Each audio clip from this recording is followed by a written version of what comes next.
Bonjour, nous sommes aujourd'hui présents au sein du Salon du Livre pour rencontrer Jean-Pierre Rioux, président de ce salon pour la 23e édition du Festival international de géographie. Bonjour Monsieur Rioux. Bonjour. Donc vous êtes le président du Salon du Livre de cette année. Pourquoi avoir accepté ce poste? Eh bien, d'abord parce que je suis historien et que l'histoire et la géographie marchent ensemble, vous le savez bien. Tous vos études au collège et au lycée vous ont expliqué tout cela. Oui, ce sont deux disciplines sœurs qui s'épaulent l'une à l'autre et puis qui profitent chacune des nouveautés de l'autre. Et puis, bien entendu, dès que le sujet à traiter est le paysage ou les paysages, évidemment, les historiens et les géographes, main dans la main, essaient de voir ce que c'est que ce regard de l'homme sur la nature qui constitue, au fond, le paysage.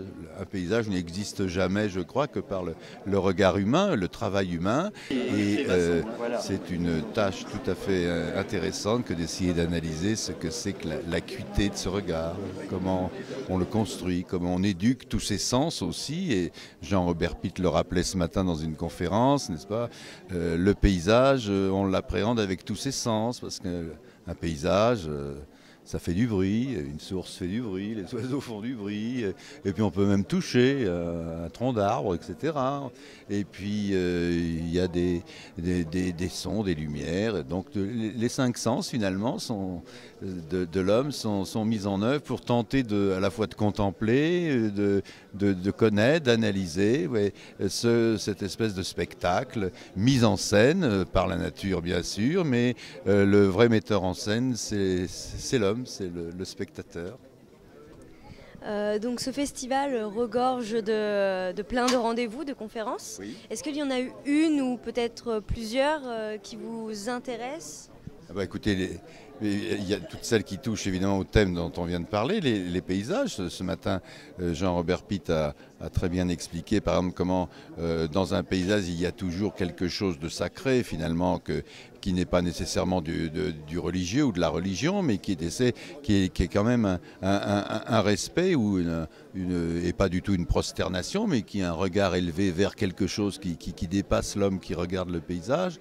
Et puis évidemment, ce qui est très intéressant dans ce festival aujourd'hui, et même si je ne vais pas participer jusqu'au bout, il y a tout ce qui touche à la Turquie, et vous savez bien quels sont les enjeux, et pour vos générations ils sont tout à fait importants, quels sont les enjeux, et pas seulement d'actualité quelque part sur la frontière entre la Syrie et la Turquie aujourd'hui, ensanglantée. Il y a l'avenir.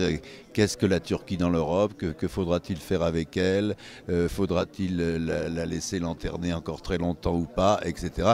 Donc d'immenses enjeux, n'est-ce pas, qui reconstituent finalement... L'enjeu, c'est de reconstituer une sorte de civilisation un peu comme avant, n'est-ce pas, où les grands empires, l'Ottoman, l'Autriche-Hongrie, essayer sur tout ce pourtour de Méditerranée, essayer de mettre quelque chose en commun.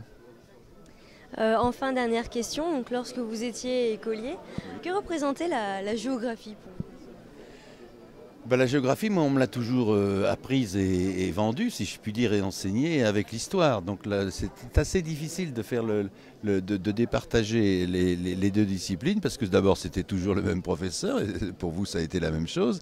C'était toujours le même professeur, et la France est un pays tout à fait exceptionnel pour cela, puisque c'est le même ou la même qui enseignait l'histoire et la géographie, alors que dans beaucoup d'autres pays, la géographie est séparée, n'est-ce pas, et a un versant et a un côté beaucoup plus scientifique, beaucoup plus rattaché aux sciences dures, aux sciences de la terre, ou même aux modélisations mathématiques, ou aujourd'hui technologiques ou numériques, alors que l'histoire l'est sans doute un peu moins.